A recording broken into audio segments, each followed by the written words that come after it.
Ang pakiusap aking senyora. Maaari mo ba akong palitan? Maari mo ba akong palitan? Iyan ang mga salitang binitiwan ng aking senyora 10 araw na ang nakalipas. Halos araw-araw daw iyon ang hinihiling ni Don. Habang sinasabi niya iyon, mahigpit niyang hinawakan ang aking kamay, at bakas sa kanyang mukha ang paghihirap. Hindi ko na kaya. Elena, maari mo ba akong palitan? Dun nagsimula ang lahat. At ngayon, muli? Gulat kong tanong. Kagabi lang ay nangyari na, ngunit pagkagising niya sa umaga, iyon na naman ang gusto niya. Hindi ito 7 beses sa isang linggo, kundi 2 beses sa isang araw. Naisip ko, talaga bang 68 na siya? Ang kuwentong ito ay nagsimula 10 araw na ang nakalipas. Bago tayo magsimula, mangyaring i-like at mag-subscribe muna. Magandang araw. Ngayon, ibabahagi ko sa inyo ang isang kuwentong hindi ko panay sa salaysay kaninuman. Ako si Elena Reyes. 62 taong gulang na ako ngayong taon at 9 na taon nang namumuhay mag-isa mula nang pumanaw ang aking asawa. Atake sa puso ang ikinamatay niya. Naghanda siyang pumasok sa trabaho nang bigla na lang siyang bumaksak. Pagdating namin sa ospital, huli na ang lahat. Mula nun, sa edad na 53, ako'y naging isang biyuda. Walang anak at naiwang mag-isa, kinailangan kong itaguyod ang aking sarili. Pagkatapos ng maraming pagsubok, 5 taon na ang nakalipas nang matanggap ako bilang kasambahay sa mansyon ni Don Alejandro de la Cruz. Hanggang ngayon, tandang-tanda ko pa ang araw ngang aking interview. Ang Don, nanuwi 60 anyos, ay isang lalaking matikas at malakas para sa kanyang edad. Malapat ang kanyang balikat, tuwid ang likod, at ang kanyang mamata, bagamat matalim, ay may bakas ng kabaitan. Bilang isang taong nagpatakbo ng isang malaking kumpanya ng real estate sa loob ng mahigit 40 taon, may bigat ang bawat salita niya, ngunit naging magaan ang kanyang pakikitungo sa akin kahit noon pa lang kami nakita. Elena, ang tahanang ito ay hindi lamang isang lugar ngang trabaho. Gusto kong ituring mo itong parang sarili mong pamilya. Iyon ang unang sinabi sa akin ng Don. At sa loob ng 5 taon, ganun nga ang naging turingan namin. Ipinagdiriwang nila ang aking kaarawan, at tuwing Pasko ay sagana ang bonus na ibinibigay nila. Kapag nagpapa-check up ang Don, kasama ko ang kanyang asawa, si Senyora Isabela, na naghihintay sa klinika. Higit pa sa isang simpleng relasyon ng amo at kasambahay ang nabuo sa pagitan namin. Si Senyora Isabella Bel de la Cruz ay isa ring napakabuting tao. Isang dating mga witenehe kundi man, palagi siyang elegante at may dignidad. Bagamat nagretiro na siya sa entablado sa edad na 60, naroon pa rin ang ganda ng kanyang tinik at ang halimuyak ng isang alagat ng sining sa kanyang malumanay na mga kilos.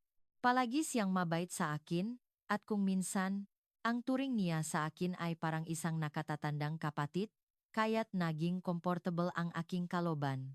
Araw-araw, alas 6 ng umaga ako gumigising para maghanda sa pagpasok. Pagdating ko sa mansyon ng alas 7, ang una kong ginagawa ay ang paghahanda ng almusal.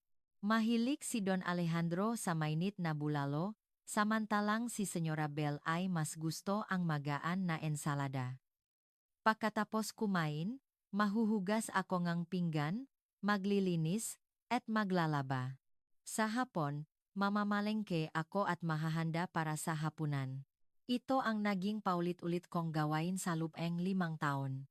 Ngunit sa mga nakalipas na buwan, may mga napansin akong kakaiba. Kapag naglilinis ako, natural na nararamdaman ko ang kapaligiran sa loob ng bahay. Madalas kong nakikita si Senyora Bel na tila pagod na pagod. Maraming beses ko siyang nakitang napapahawak sa kanyang likod tuwing babangon mula sa kama, at ang kanyang paglakat ay hindi na tulad ng dati. Minsan, hindi niya maitago ang ekspresyon ng sakit sa kanyang mukha, at nag-aalala ako para sa kanya. Mayroon pa akong isang bagay na nalaman habang nag-ayos ng malabada. Ang silit ng mag-asawa, sa hindi ko malamang dahilan, ay naging magkahiwalay na. Sa tuwing magpapalit ako ng kobrekama, 2 silit na ang kailangan kong ayusin. Dati, sigurado akong isang silit lang ang tinutulugan nila. May nangyari kaya? Tanong ko sa sarili, ngunit hindi ko magawang magtanong. Isang gabi ng Mayo, habang tinatapos ko ang pahuhugas ng pinggan, pumasok si Senyora Bell sa kusina. May hawak siyang kopitang ng alak, at napansin kong bahagya itong nanginginig. Iba ito sa karaniwan niyang eleganteng postura, kaya't napahinto ako at napatingin sa kanya. Elena, maaari ba tayong mag-usap sandali? May bigat sa kanyang tinig. Naramdaman kong may kakaiba. Pinunasan ko ang aking makamay, tinanggal ang aking apron, at sumunod sa kanya sa sala. Makatabi kaming naupo sa sofa, at ang tanging maririnig ay ang tunog ng orasan. Matagal na nakatitik si Senyora sa kanyang kopita bago dahan-dahang nagsalita. Elena, ang sasabihin kong ito, hinding-hindi mo dapat sasabihin sa asawa ko. Sa ating dalawa lang ito. Nanginginig pa rin ang kanyang makamay. Tumango ako. Mayroon kaming 5 taong pinagsamahan na punong tiwala. Naramdaman kong may mahalaga siyang sasabihin sa akin. Sa totoo lang, mayroon akong isang napakabigat na pinagdadaanan sa aming pagsasama. Noong una, inakala kong problema ito sa mga biyenan o sa mga anak. Ngunit habang namumula ang kanyang muka, nahulaan kong iba ang tinutukoy niya. Bumilis din ang tibok ng aking puso. Hindi naman masamang tao ang asawa ko. Sa katunayan, ang problema ay, masyado siyang malakas. Hindi ko maintindihan ang salitang malakas. Bakit magiging problema ang pagiging malusog? Nang makita niya ang pagtataka sa aking muha, uminom siya ang alak at muling nagsalita. Kahit 68 na siya, ganun pa rin siya sa bagay na yon. 7 beses sa isang linggo. Halos araw-araw niyang gusto. Nagulat ako. 7 beses sa isang linggo. Araw-araw? Hindi ako makapaniwala sa narinig ko. Hindi ko na talaga kaya. Dati, sinusubukan kong sabayan, pero ngayon, hindi na kayang katawan ko. Nagsimulang manginig ang boses ni Senyora. Ang sakit ng likod ko, nagpupunta na ako sa orthopedist, at sumasailalim pa ako sa terapi para sa pananakit ng balakang. Sabi ng doktor, kailangan ko raw magpahinga, pero paano ko sasabihin iyon sa asawa ko? Nawalan ako nga sasabihin. Hindi ko alam kung ano ang dapat kong ireact, kaya't nakini na lang ako. Kahit sa mga amiga ko, hindi ko masabi. Sino ba namang makakaintindi sa ganitong problema? Hinawakan ni Senyora ang aking kamay ng mahigpit. Malamig ito at nanginginig. Sayo ko lang ito masasabi. Elena, 5 taon na tayong parang pamilya, di ba? Sinubukan ko siyang aliwin. Ngunit sa totoo lang, magulo ang isip ko. 7 beses? Sa edad na 68? Araw-araw? Mahirap paniwalaan. Ang yumaong asawa kong si Roberto, pagkatapos ng edad na 50, ay dumalang na sa bagay na iyon. Akala ko yon ang natural. Pero araw-araw, sa edad na 68, naisip ko, mayroon pala talagang ganitong kaso. Nang gabing iyon, pag-uwi ko, hindi ako makatulog. Nakahiga ako sa aking maliit na apartment, nakatitik sa kisame, habang paulit-ulit na tumatakbo sa isip ko ang sinabi ni Senyora. 7 beses. Araw-araw. 68 anyos. Anong klaseng tao siya para magawa iyon? Hindi ko maiwasang maisip ang mukha ni Don Alejandro. Pakalipas ng ilang araw, tinawag ako muli ni Senyora. At doon niya sinabi ang mga salitang babago sa takbo ng aking buhay. Elena, iba ang tonong boses ni Senyora. Ang kanyang na mata ay tila may malaking desisyong nabuo. Mari ba akong humiling ng isang pabor? Opo, Senyora. Ano po iyon? Nag-alinlangan siya sandali, hinawakan ang aking kamay, at tumitik ng diretso sa aking mamata. Maari mo ba akong palitan? Nung una, hindi ko naintindihan. Po? Ano po? Ang asawa ko. Maari mo bang palitan ako sa pag-asikaso sa kanya? Pakiramdam ko ay tumigil ang pagtibok ng aking puso. Hindi ako makapaniwala sa narinig ko. Senyora, ano po ang sinasabi ninyo? Nahihirapan kong sabi. Hindi ko na talaga kaya. Nagsimulang mamuo ang luha sa kanyang nga mata. Hindi lang 7 beses sa isang linggo. Minsan, 2 beses sa isang araw pa ang gusto niya. Mahigit 10 beses sa isang linggo. Baka mauna pa akong mamatay nito. Ngayon, nakita ko ang tunay niyang paghihirap. Puno ngang pagod ang kanyang mukha, at maitim ang ilalim ngang kanyang mamata. Dahil sa asawang 40 taon na niyang kasama, ganito siya kapagod. Naging komplikado ang aking pakiramdam. Ikaw, Elena, mag-isa ka lang.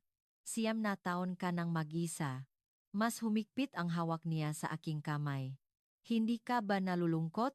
Hindi ako nakasagot. Kung nalulungkot ba ako? O naman. Sa 9 na taon kong pamumuhay mag-isa, walang araw na hindi ako nakaramdam ng lungkot. Ngunit dahil doon, paano ko naman papalitan siya sa pag-asikaso sa asawangang iba? Tama ba iyon? Nablangko ang isip ko. Senyora, hindi po ba iyon sobra na? Alam ko. Alam kong kakatwa ang sinasabi ko. Pinunasan niya ang kanyang maluha. Pero wala na akong ibang paraan. Kung makikipag-iwalay ako, 40 taon kaming nagsama. Pero kung magpapatuloy ako sa ganito, masisira ang katawan ko. Sabi ngang doktor, bawal daw muna, pero paano ko sasabihin sa asawa ko, nagsimula nang humagulgol si senyora. Habang nakikita ko siyang umiyak nang nanginginig ang mga balikat, nadurok ang puso ko. Ikaw na lang ang pag-asa ko, Elena. 5 taon na tayong parang pamilya. Pakiusap. Wala akong masabi. Sa panaginip ko, hindi ko inakalang makakatanggap akong ganitong pakiusap. Ang palitan siya para sa asawangang iba. At mismong ang asawa pa ang humihiling. Magulo ang isip ko. Nang gabing iyon, hindi na naman ako nakatulog.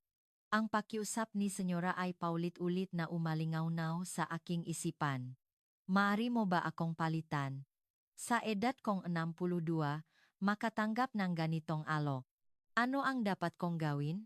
Habang nakatitig sa kisame, biglang pumasok sa isip ko ang 9 na taon kong pag-iisa. Nalungkot ako. Sobrang lungkot. Pero, hindi naman yata tama ito. Ano ang dapat kong gawin? Lumalim ang gabi nang hindi ko pa rin nahahanap ang kasagutan. Kinabukasan, parang ang bigat ng aking mga paa papasok sa trabaho. Habang nasa bus, hindi ko mapansin ang mga tanawin sa labas. Ang pakiusap ni Senyora ang laman ng aking isip. Maari mo ba akong palitan? Paulit-ulit sa aking pandinig. Pagbaba kong bus, mabagal ang aking mga hakbang patungo sa mansyon. Pagdating ko sa harap ng pinto, kumabing ang aking dibdib. Paano ko harapin si Senyora? Matapos ang matagaw na pag-alinlang, pinindot ko ang doorbell. Tuloy ka, Elena. Si Senyora mismo ang nakbukas. Nakangiti siya gayang dati, ngunit hindi ko siya matitigan sa mata. Bahagya akong yumuko at dumiretso sa kusina. Nanginginig ang aking mga kamay habang naghahanda ng almusal. Kahit anong gawin ko, lumilipat ang isip ko. Muntik ko nang masunog ang itlog na niluluto ko. Wala ako sa sarili. Elena, ayos ka lang ba? Mukhang maputla ka ngayon, sabi ni Don Alejandro mula sa sala habang nagbabasa ng diaryo. Nagulat ako at napatingin sa kanya. Nang makita ko ang mukha niya, lalong bumilis ang tibok ng aking puso. Siya pala. Ang dahilan kung bakit nahihirapan si Senyora.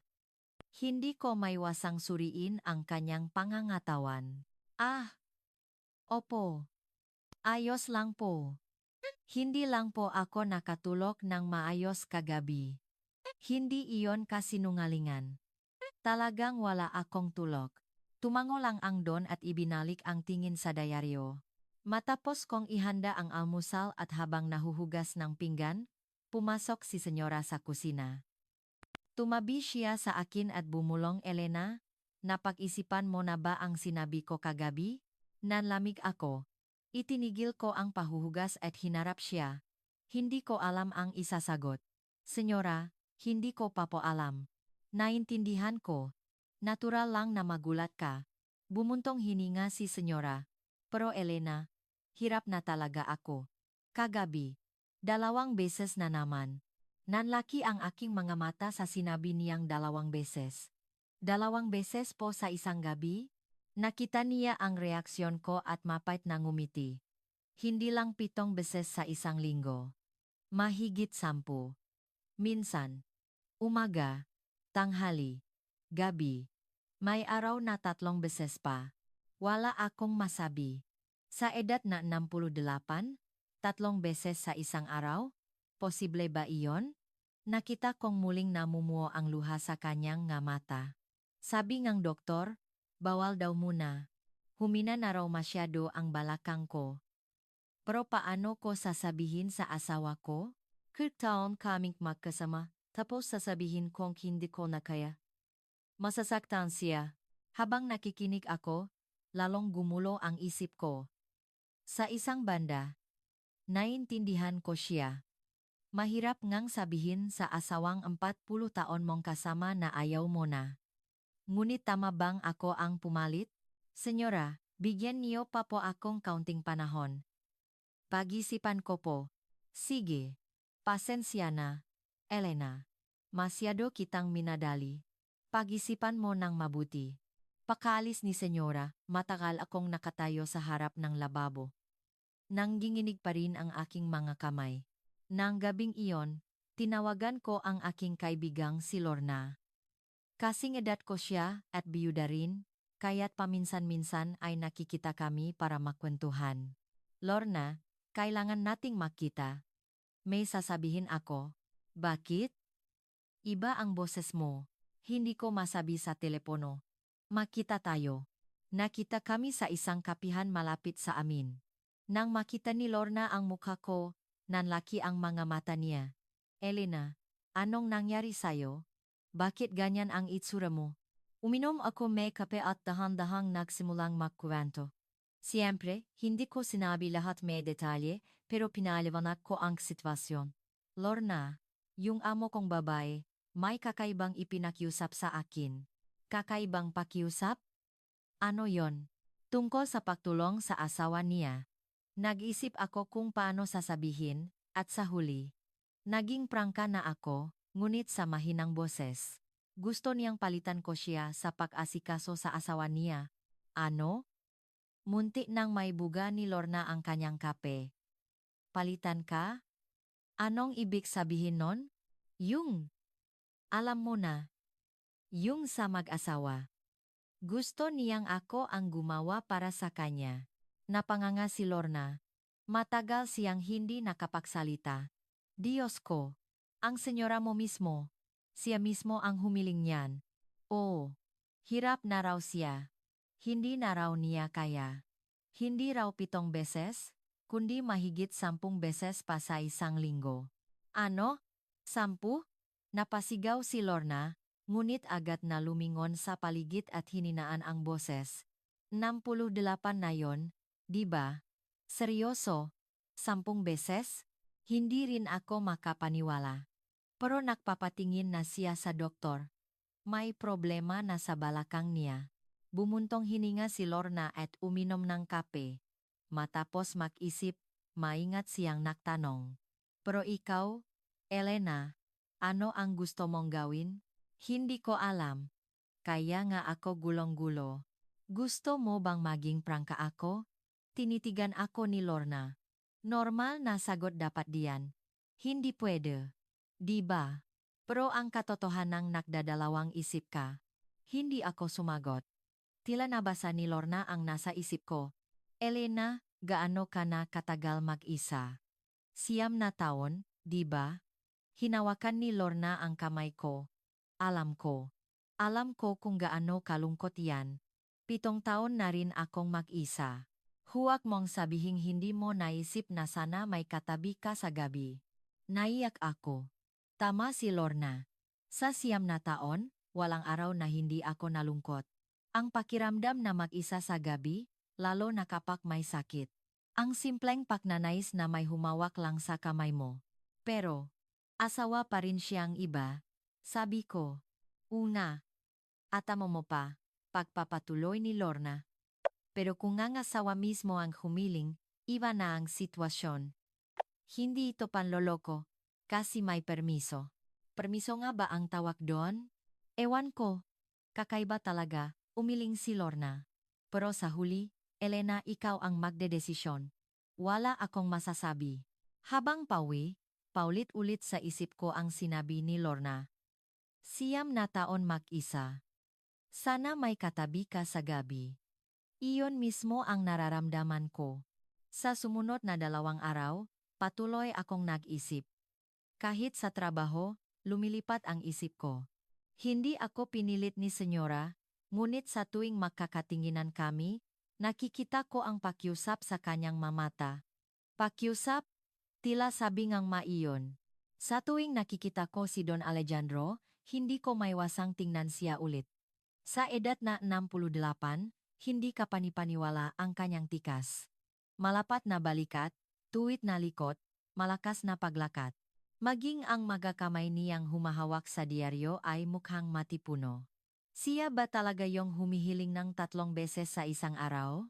Hindi ko maisip, ngunit may kaunting kuryosidad na umusbong sa akin. Sa 3 araw, tinawag ako muli ni Senyora.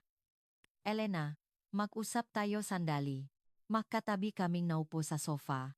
Mas pagod ang itsura niya kaysa noong mga nakaraang araw. Mas maitim ang ilalim ng kanyang mata. Elena, kagabi, 2 beses na naman, mahina ang kanyang boses.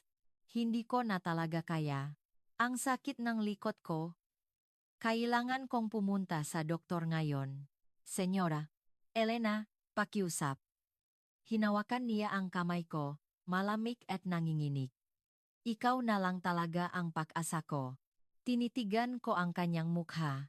Kitang-kita ang kanyang pagod. 40 taon niyang kasama. Ngunit ganito siya nahihirapan. Nawa ako. At sa sandaling iyon, naisip ko, 9 na taon na rin akong mag-isa. Nalulungkot din ako. Kung pumayag naman si Senyora, masama ba ito?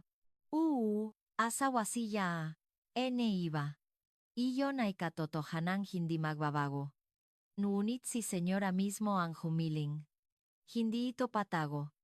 Iba siguro iyon, hindi ba? Matapos ang mahabang pag-alinlangan, nagsalita ako, Senyora. Oh, Elena. Say po. Hahawin ko. Nanlaki ang mga mata ni Senyora. Hindi makapaniwala. Talaga? Opo. Kung ganyan po kayo nahihirapan, tutulungan ko po kayo. Bigla niya akong niyakap. Naramdaman ko ang pagyaning ng kanyang mamabalikat sa pagiyak. Salamat, Elena. Maraming salamat. Naiyak na rin ako. Hindi ko alam kung tama ba ang desisyon ko, ngunit dahil sa labis niyang pasasalamat, naging magulo ang aking pakiramdam. Pero Senyora, paano po si Don? Alam po ba niya? Hindi ko pa sinasabi. Pero alam niyang nahihirapan ako. Ako na ang bahalang magsabi sa kanya. Sabi ni Senyora habang pinupunasan ang mga luha. Sa Miyerkules sadya akong alis. Ikaw na ang bahala sa kanya. Miyerkules. 3 araw mula ngayon. Sige po, Senyora. Salamat. Maraming salamat. Habang nanginginig ang aking mga binti. Ano ba itong pinasok ko? Pumayag akong palitan siya para sa asawa ng iba. Sa edad na 62, hindi ko ito inakala. Sa bus, malabo ang mga tanawin sa labas. Nais kong umiyak, ngunit hindi ko alam kung dahil ba sa saya, lungkot, o kung tama ba o mali ang ginawa ko. Sa darating na Miyerkules, magbabago ang buhay ko. Kung ito ba ay muling pagkabuhay bilang isang babay pagkatapos ng 9 na taon, o isang pagkakamaling hindi ko na mababawi, hindi ko pa alam. Pagdating sa apartment, tumingin ako sa salamin. Ang mukhang isang hatwangkettő, anyos na babae. May mga kulubot na at ang balat ay hindi na tulad nung dati. Ngunit ang aking mga mata ay may kakaibang kislap. Isang halo ngang takot at pananabik. Elena, magiging ayos lang ang lahat, sabi ko sa sarili, ngunit hindi ako sigurado. Dumating ang Miyerkules. Sumikat ang araw ngang Miyerkules. Pakmulat pa lang aking nga mata, bumilis na ang tibok ngang aking puso. Ngayon na. Ito na ang araw na iyon. Habang nakahiga, ramdam ko na ang panginginig nga aking mabinti. Pati sa pagpiling damit, nanginginig ang aking makamay. Ano ang isusuot ko? Ang dati kong komportableng damit? O medyo iba? Sa huli, pinili ko ang isang blusang may mas matingkat na kulay kaysa sa dati kong isinusuot, isang light peach na blusa na matagal ko nang hindi naisuot. Habang tinitingnan ang sarili sa salamin, natawa ako. Sa edad na 62, problema ko pa ang damit. Sa bus, walang tigil ang kabog ng aking dibdib. Pinagpapawisan ang aking mga kamay. Ang nasa isip ko lang ay ang mangyayari ngayong araw. Pagdating sa tapat ng mansyon, bumagal ang aking mga hakbang. Matagal, akong nakatayo sa labas bago lakas loob na pinando. Tuloy ka, Elena. Si senyora ang nagbukas. Nakangiti siya gaya ng dati. Ngunit may ibang kahulugan ang kanyang mamata. Ngayon na, tila sabi nito. Ang ganda ng kulay ng blusa mo. Bagay sayo. Ah, salamat po. Naginit ang aking muha. Napansin niya. Dumiretso ako sa kusina. Habang nahahanda ng almusal, patuloy ang pangingining ng aking manakamay. Hindi ko malaman kung tama ba ang timpla ng sabaw o kung nasunog ko na ba ang itlog. Wala ako sa sarili. Elena, ayos ka lang ba? Tanong ni Don mula sa sala. Ang kanyang tingin ay malumanay. Hindi ko siya matitigan ng diretso. Opo. Ayos lang po. Hindi lang po ako nakatulog ng maayos.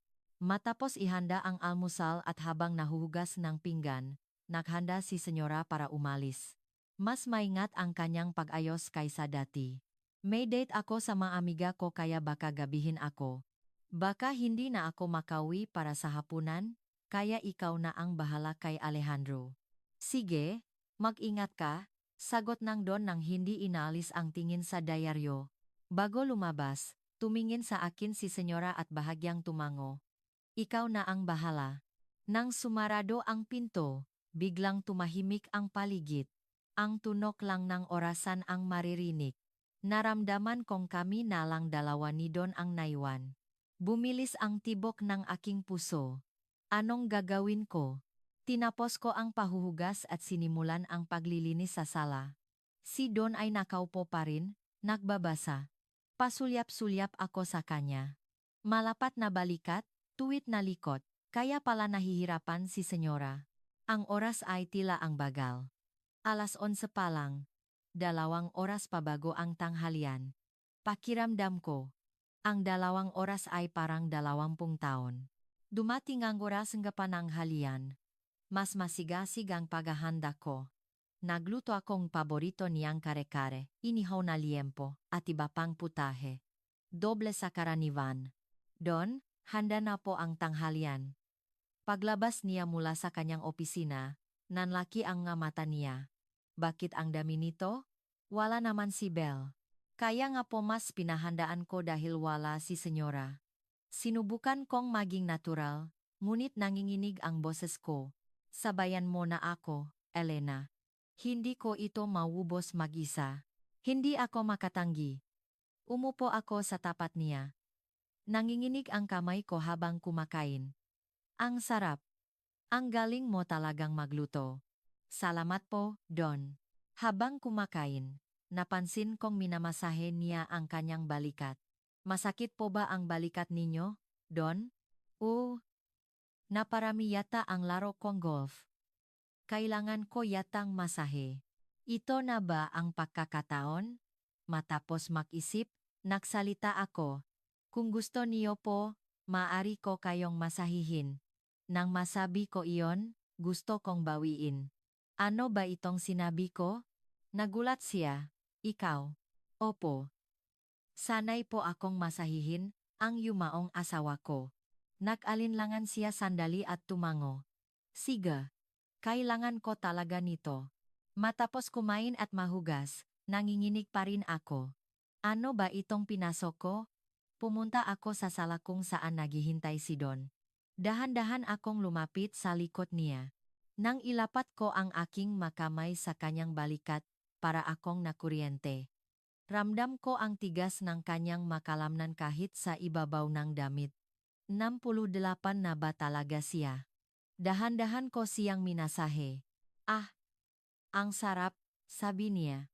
Ang init nga kamay mo, Elena. Iba ang dating ng boses niya sa aking pandinig. Mas maingat ngunit mas malalim kong minasahe. Ramdam ko ang paglalim ng kanyang pahinga. Hindi ko alam kung gaano kami katagal sa ganoong posisyon. Saan mo ito natutunan? Sa yumaong asawa ko po. Ah! Natahimik siya. Dahan-dahan siyang lumingon. Naktama ang aming nga mata. Elena. Po? Don? May sinabi ba sa'yo si Belle? Kinabahan ako. Alam niya kaya. Ano po ang sinabi ni Senyora? Wala naman, bumuntong hininga siya. Alam kong nahihirapan na si Belle. Alam ko na masyado ang hinihiling ko. Tumatanda na ako, pero hindi nagbabago ang pagnanasa ko. Isang prangkang pag-amin. May ipinakiusap sa'yo si Belle, di ba? Opo. Hindi ko na maitago. Nahalata na rin pala niya. Pasensya na, Elena. Nadawit ka pa rito. Hindi po. Gusto ko rin po. Nang masabi ko iyon, namula ako. Ano ba itong sinabi ko? Dahan-dahan siyang tumayo at hinarap ako. Makalapit kami. Tinitigan niya ako. Gusto mo rin? Opo? Halos pabulong kong sabi. 9 na taon na po akong mag-isa. Nalulungkot din po ako. Dahan-dahan niyang inabot ang aking mukha. Magaspang ngunit mainit ang kanyang palat. Pakiramdam ko ay sasabog ang aking puso. Elena. Don. Dahan-dahan niya akong hinila palapit. Naglapat ang aming ngalabi. Isang malumanay ngunit mapusok na halik. 9 na taon. Ngayon ko lang ulit naramdaman ang init ng isang lalaki. Niyakap niya ang aking baywang, at ipinulupot ko ang aking mga braso sa kanyang lik. Pumunta tayo sa silid. Tanong niya. Tumango ako. Makahawak kamay kaming pumasok sa silid tulugan. Nang sumarado ang pinto, muli niya akong hinalikan. Dahan-dahan kaming nahiga. Sigurado ka ba ngayos lang ito? Opo. Gusto ko rin. Isa-isa kong tinanggal ang butones ng kanyang damit. Isang matipunong dibdib ang bumungat. Hindi ka panipaniwala para sa isang 68 anyos. Nagisa kami. 9 na taon. Muling nabuhay ang manatutulok kong pandama. Ang pakiramdam na ako'y buhay. Na ako'y muling isang babae. Umiiyak ka ba? 9 na taon po. Sobrang tagal kong mag-isa. Mas hinikpitan niya ang yakap. Ang init. Ngunit hindi pa iyon ang katapusan. Bago lumubog ang araw, muli niya akong niyakap. Muli? Kaalis lang natin kanina? Gulat kong tanong. Pasensya na. Gustong-gusto kita, Elena. Iyon ang pangalawa. Sa unang araw pa lang, 2 beses na. Ngayon, naiintindihan ko na kung bakit nahihirapan si Senyora. Pagdating ni Senyora ng alas 7, naghahanda akong hapunan habang si Don ay nanonood ng TV. Tila walang nangyari. Kumusta? Tanong ng mata ni Senyora. Bahagya akong tumango. Isang ngitingang ginhawa ang gumuhit sa kanyang mukha. Nang gabing iyon, pag-uwi, tumingin ako sa salamin. Iba ang aking itsura. May sigla. 9 na taon. Ngayon lang ulit ako nakaramdam na ako'y isang babae. Hindi pala 7 beses sa isang linggo, kundi 2 beses sa isang araw. Naalala ko ang sinabi ni Senyora. Kung araw-araw itong magpapatuloy, mahihirapan nga ako. Ngunit sa kakaibang paraan, ayos lang sa akin. Ito na ba ang simula? Lumipas ang unang Miyerkules, at sumikat ang araw ng Huwebes. Iba ang pakiramdam ng aking mga hakbang papasok sa trabaho. Hindi ka ba, kundi isang kakaibang pananabik. Ang tanawin sa labas na, bintana ng, bus ay tila mas maliwanag.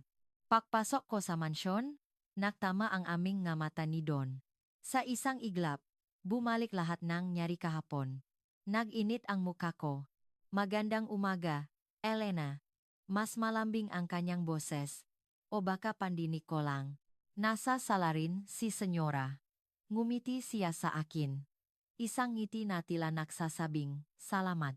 Ang Huwebes ay araw na nasa bahay lang si Senyora, kaya't wala namang espesyal na nangyari sa pagitan namin ni Don, maliban sa mga palihim na sulyap. Ngunit sa tuwing magkakasalubong kami, bumibilis ang tibok ng aking puso. Sa aking pag-uwi, sinamahan ako ni Senyora sa pinto. Elena, maraming salamat, bulong niya. Dahil sa'yo, nakatulog ako ng mahimbing kagabi. Walang anuman po, Senyora. Bukas, alis ako saglit sa hapon. Maaari ba kitang pakiusapan ulit? Bukas po. Agad? 2 araw na sunod? Ngunit nang makita ko ang pakiusap sa kanyang mamata, hindi ako nakatanggi. Sige po, Biyernes ng hapon.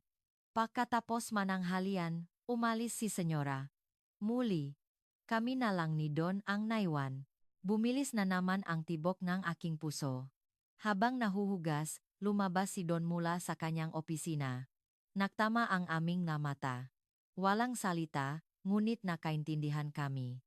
Elena, pumunta ka sandali sa opisina. Pagsarang ang pinto, agad niya akong niyakap. Namiss kita. Ako rin po. Kahapon lang, ngunit heto na naman kami. Sa sofang kanyang opisina, nag-isa kami. Isang kakaibang lugar na nagbigay ng bagong pakiramdam. Miyerkules, 2 beses. Biyernes, 1 beses. Sa loob ng 3 araw, 3 beses na. Ito na ba ang magiging araw-araw na buhay ko? Sabado ng umaga. Araw nga pahinga ko, ngunit tumawag si Senyora. Elena, pasensya na, pero maaari ka bang pumasok ngayon? Kailangan ko kasing magpahinga. Naintindihan ko agad ang ibig niyang sabihin. Pagdating ko, naghihintay siya. Salamat, Elena. Masama ang pakiramdam ko. Matutulog muna ako sa silid. Ikaw na ang bahala sa asawa ko. Pumasok siya sa kanyang silid. Sa sala, nanonood ng TV si Don. Maya-maya, pumasok siya sa kusina at niyakap ako mula sa likod. Don? Nandiyan lang si Senyora sa kabilang kwarto. Ayos lang yan. Dahan-dahan lang tayo. Sa sala kami. Habang natutulog si Senyora sa kabilang silid, ang kaba at excitement ay naghalo. Pagkatapos, bumalik ako sa pagluluto, nanginginig pa rin ang mga kamay ko. Maya-maya, lumabas si Senyora. Ang sarap ngang tulog ko. Tumingin siya sa akin at bumulong. Ayos lang ba ang asawa ko?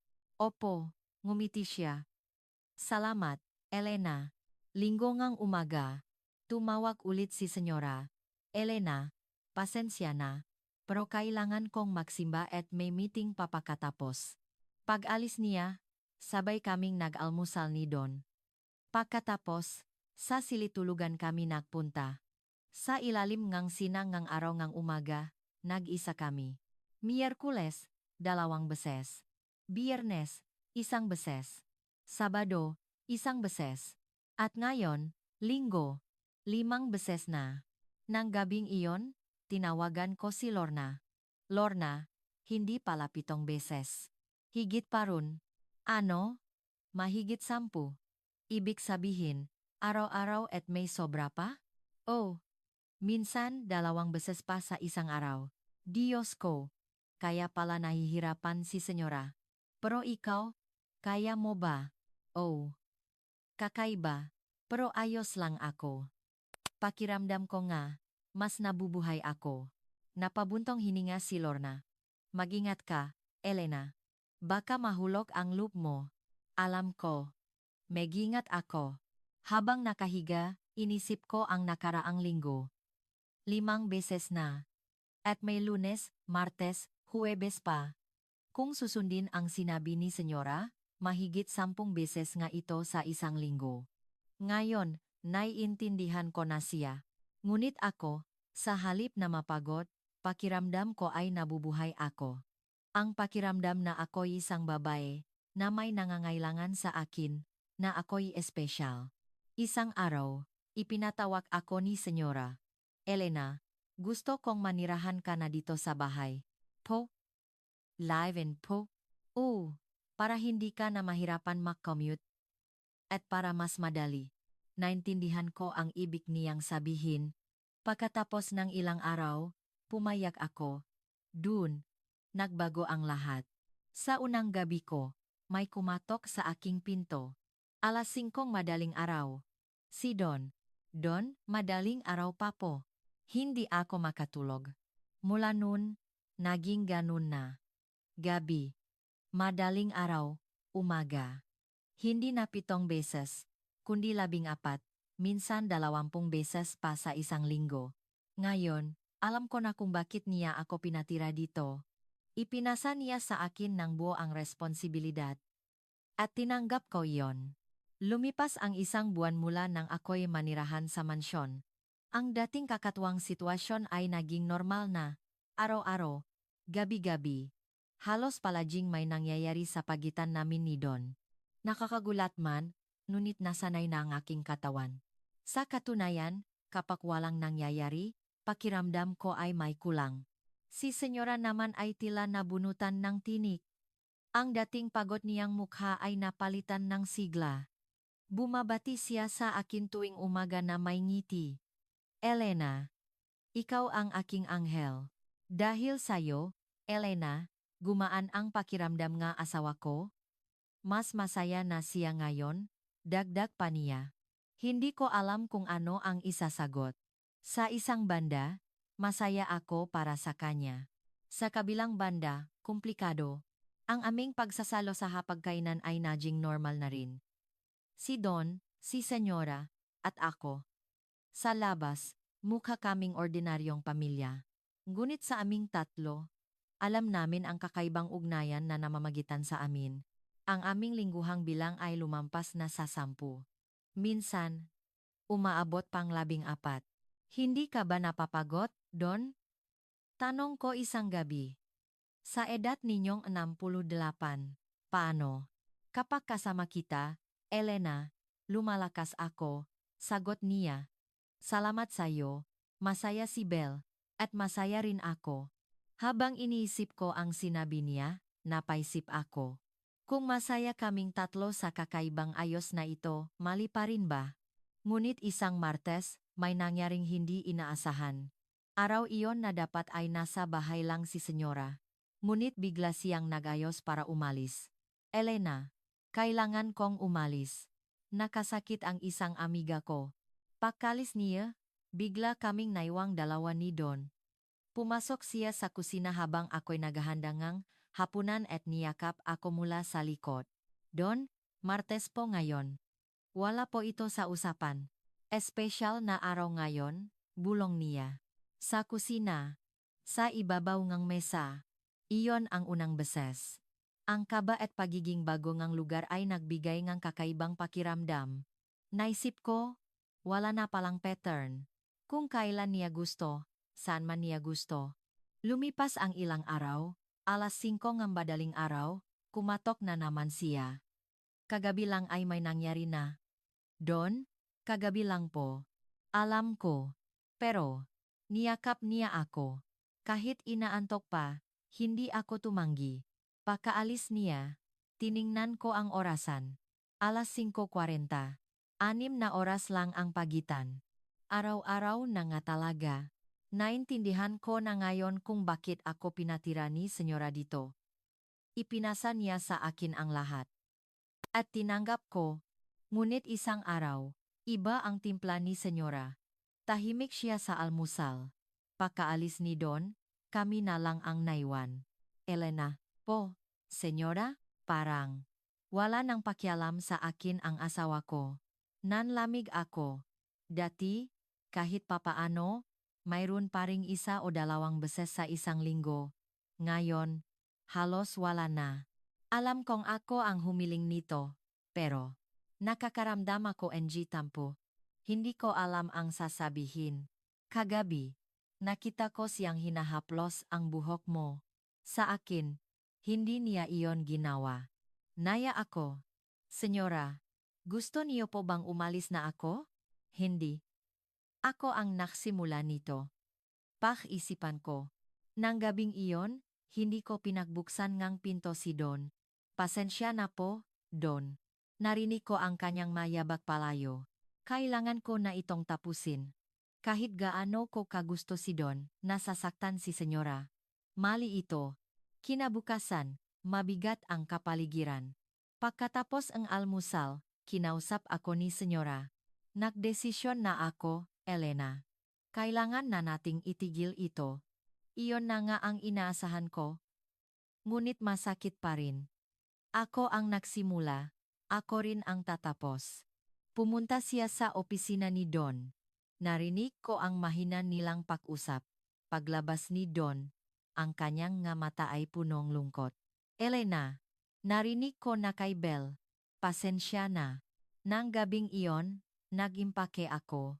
Salamat, Elena. Utang na loob ko sa'yo ang buhay ko. Sabi ni Senyora habang umiyak. Niyakap namin ang isa't isa. Paglabas ko, naghihintay si Don. Elena, naging masaya ako. May luha sa kanyang nga mata. Yumuko ako. Ako rin po. Salamat. Sa labas, malamig ang hangin. Habang naglalakad, lumingon ako. Ang ilaw sa mansyon. Nandun silang dalawa, isang mag-asawang 40 taon nang makasama. Tama ang ginawa mo, Senyora. Sa bus, hindi ko mapigilang umiyak.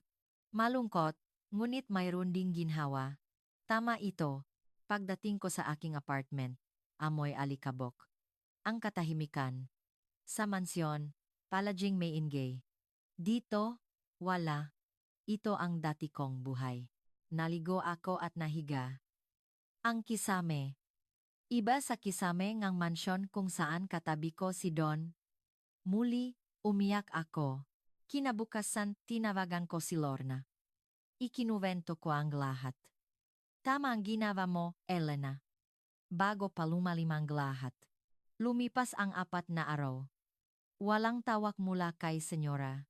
Ngunit sa ika-4 na araw, tumawag siya. Elena, kumusta ka na? Gusto ko sanang itanong kung, maaari ka bang bumalik sa trabaho? Bilang dati, commute. Nagulat ako. Hindi namin kaya kapag wala ka. Elena, kung ayos lang sayo. Pagkatapos mag-isip, pumayag ako.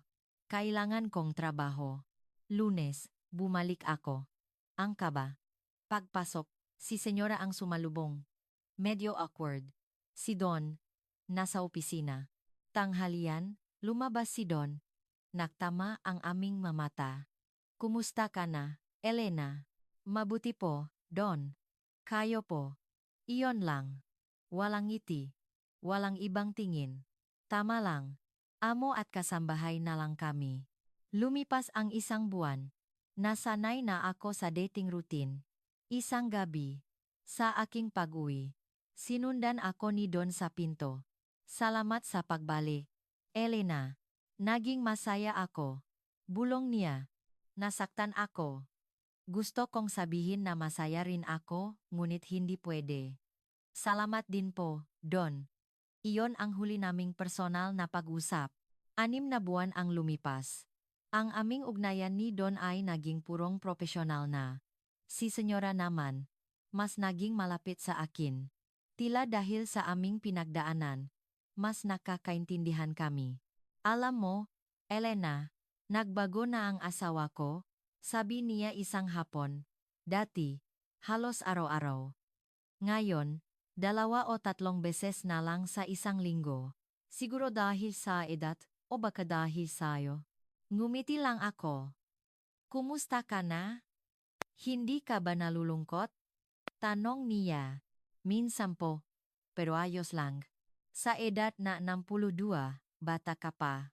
Pwede ka pang magsimula ulit. Hinawakan niya ang kamay ko. Ang isang mabuting taong tulad mo ay karapat-dapat lumigaya. Naya ako sa kanyang sinabi. Ngayon, 1 taon na ang lumipas. Ang lahat ay tila isang panaginip.